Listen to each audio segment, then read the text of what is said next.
Hi friends, welcome back to our channel. కొంచెం ఈజీగా prepare చేసుకునే కర్రీస్లో ఉల్లిపాయ టమాటా కర్రీ కూడా వన్ ఆఫ్ ది కర్రీ అని చెప్పొచ్చు. సో మన ఇంట్లో కూరగాయలు లేనప్పుడు, ఓన్లీ టమాటాలే ఉన్నప్పుడు ఈ ఆనియన్ టమాటా కాంబినేషన్ కర్రీ అయితే చాలా బాగుంటుంది. At the same time prepare చేయడం కూడా చాలా ఈజీ.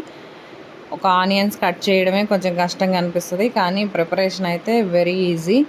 ఏం లేదు, ఆనియన్స్ కట్ చేసుకోవడం, తాలింపులో ఆనియన్ ముక్కలు వేయడం, కొంచెం ఆనియన్స్ కొంచెం రోస్ట్ అయిన తర్వాత టమాటా ముక్కలను కూడా యాడ్ చేసి రెండు బాగా ఉడికేంత వరకు కుక్ చేసి, దాని తర్వాత ఉప్పు, పసుపు, కారం వేసేసి కొంచెం దించబోయే ముందు కరివేపాకు అండ్ కొంచెం ధనియాల పొడి మిక్స్ చేస్తే అయిపోయింది కర్రీ. అంతే, వెరీ సింపుల్ కదా.